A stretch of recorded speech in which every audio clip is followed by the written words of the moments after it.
Welcome back, everyone. Today we're going to be upcycling a t-shirt into a crop top. We're also going to be adding an adjustable bottom and hemming up the sleeve. This is a super easy project for all skill levels, so if you're new to sewing, you should have no problem. With all that being said, let's get started.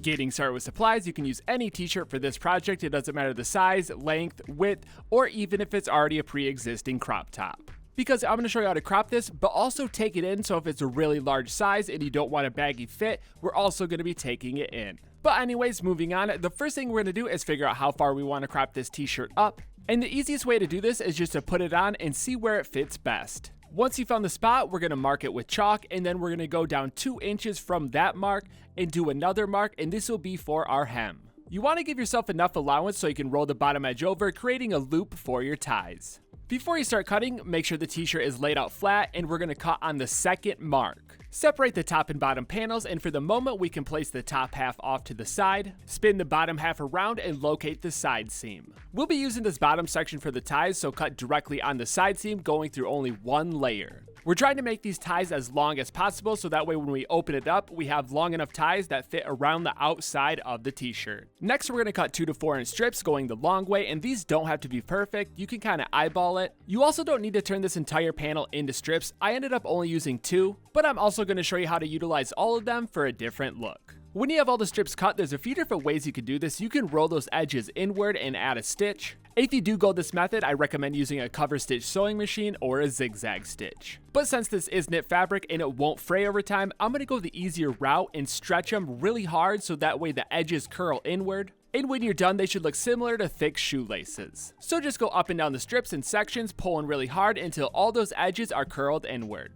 To finish off the ends and make it easier to feed through our loop, I'll be using cord end snaps. These come in all different materials, including metal. They're super easy to install. All you do is take the end, roll it up, feed it through the bottom, and then clip it closed. The ends are a little bulky, so you really have to pack it into that center point and then clip it down really hard. But once it's in, the end is sealed off and it's not going to be coming out of there, and also it's going to make it so much easier when you're feeding it through the loop. Depending on how many ties you're using, repeat this process for the rest of the ties. I went ahead and did it for all of them just to give myself a variety of what style ties to use, because all these are a little bit different color and I wanted to use the one that looked best with the top.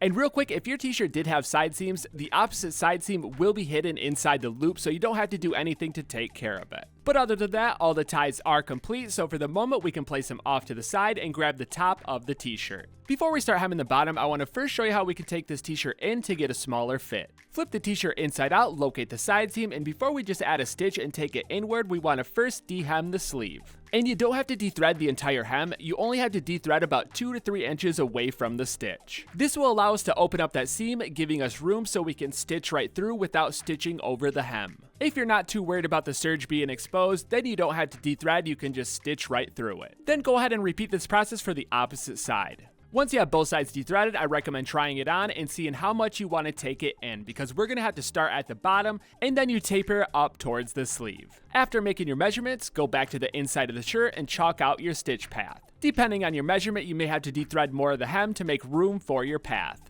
Once you have both sides ready, we're going to take it to a serger or a zigzag stitch and sew all the way through the side seam. And just like that, the fitting is complete. I recommend trying it on before we move on to the next step, because you can always keep going in just in small increments until you get to that perfect fit. In future steps, we will be going back to the sleeve to finish off the hem. I'm going to be taking the sleeves in, but if you want to leave them exactly how they are, then you're going to roll the hem over to the exact same point as the rest of the hem and just stitch it down.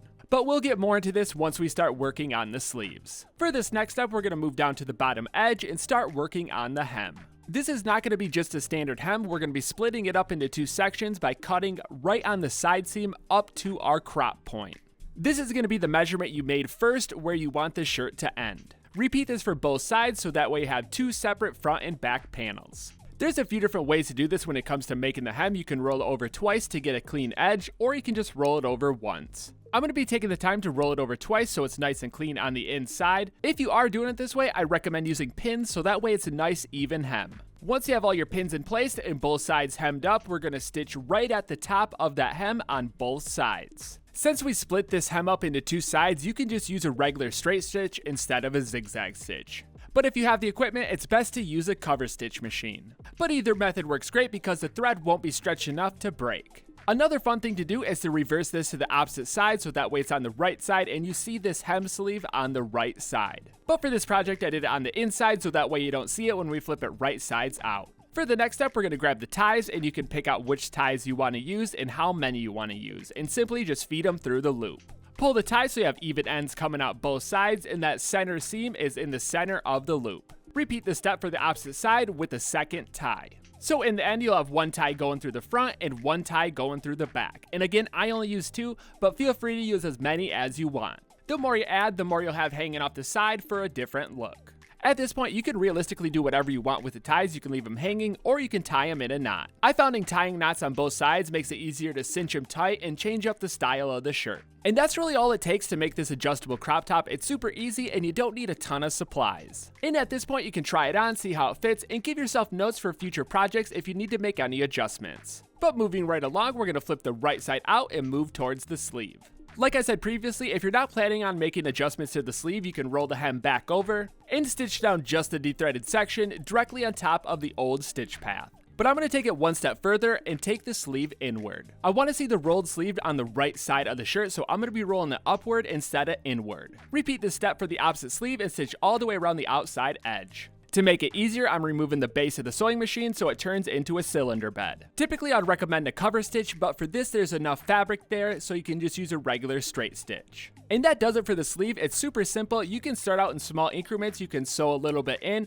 and you don't have to dethread it. You can just keep flipping it upwards or inwards and adding stitches. But other than that, the last thing to do is try it on, play around with the ties on the side, cinch it down, open it back up, and see how you like the fit best. Also, if you have any recommendations for upcycle videos, comment them down below and I'll try to get to them. And there you have it, your new crop top is complete. And hopefully you picked up a few skills from the video that you can transfer into other upcycle projects. Like always, I want to see what you come up with, so tag me on Instagram at Properfit Clothing. And until then, I'm going to keep the videos coming at you, so I'll see you next time.